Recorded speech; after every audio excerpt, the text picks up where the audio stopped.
you want to. But if Congratulations. something is a centerpiece. That's great. I'll replace it. Welcome. Oh, we got Right. one. Here, I'll pass it. Oh, Look that at this. was good. We've got this. This is category number 62132, writer for news, and this is for WITI. Correct me if I'm wrong. Is that Wisconsin? It is Fox 6 in Wisconsin. That's right. Oh, this is awesome. So first off, it says here, Bryan, how do you say your last name, buddy? Polcyn. Polcyn, congratulations Thank to you on you. this one. Thank Talk you. about, for those who don't know, what goes into a category like this. There are a lot of writers who are watching right now. I will say this, actually, first of all, I want to shout out to my colleague, Carl Deffenbaugh, who I was nominated up against in this category.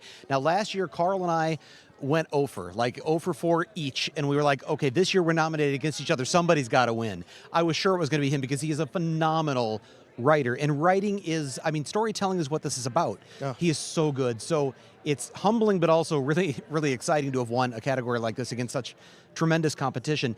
In this particular case, there was a story here that it's almost too complicated for me to tell, which I always hate when people say that, because if it's on the news, you got to tell it. Yeah. So here's the gist of it. But it gets to the challenge of writing and exactly why it takes such skill that deserves to be awarded. This one has layers, but I'm going to tell you real briefly. It was about a woman who was the head of a book club. If you guys like fiction writers and fiction, so she had a fiction book club with like 5,000 followers online. Okay. And she posted a GoFundMe saying, "Hey, I've got a sick kid in the hospital. She really needs help. Can you please help out?" And everyone knew her as Dawn Angel. But on the GoFundMe, it said her name was Dawn Astudillo, and people got curious. And they looked up her name, and they found my investigation from 4 years earlier when she was running a babysitting, like she was a babysitter running a daycare under a false name, and people were really concerned, like, what's this woman's background? It was a really mysterious case. And they said, I don't think this woman is who she's saying, and now there's concern for the child. Well, as it turned out, long story short, she was abusing this child. The child was in the hospital and had been taken away from her due to abuse. She was raising money for her legal defense. Oh my gosh. And what made the story, I'm so proud of the story, is we took the sort of book club theme and we just went a long way with creative storytelling. But in the end, it wasn't about making light of anything. This was a really serious subject. She's currently in jail, and her child is now in the foster care system getting better care. So far as we know, she's gained weight back. She's in much better health. So the writing is what conveys all of this. And what makes me so proud of this one is it was our last story that called attention to this abuse when these people looked up her name. And that's really meaningful to know. When your work can make a difference, that means a lot. Yeah, let me ask you, what was, in terms of timing, how long did it take you to write something like this and understand that this is a very complex story that needs to be told?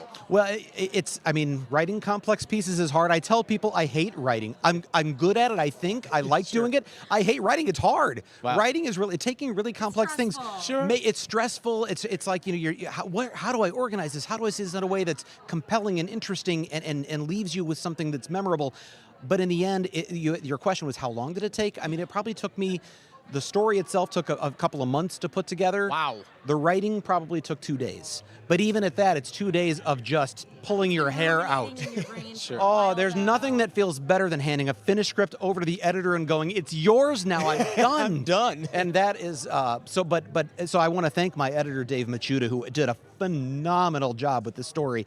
He's probably responsible for about 400 Emmy wins from various reporters because he's so good at what he does.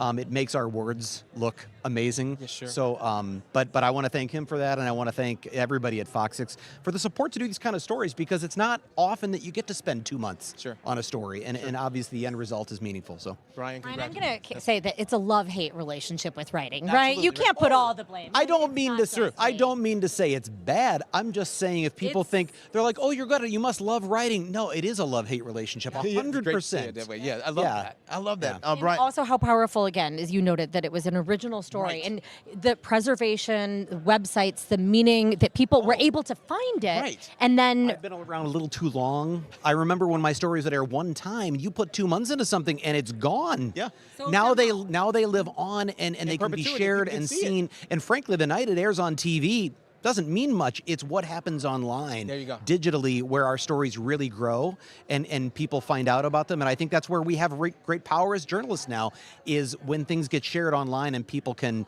follow it and ask more questions and maybe bring you more stories. And in this case, it obviously made a big difference. the power of journalism. That's Josh huge. and Bryan, congratulations to you. We're going to bring on our next winner. You enjoy that statue. Thank you so very Thank much. you. That's awesome talking to the writers like that. Come on.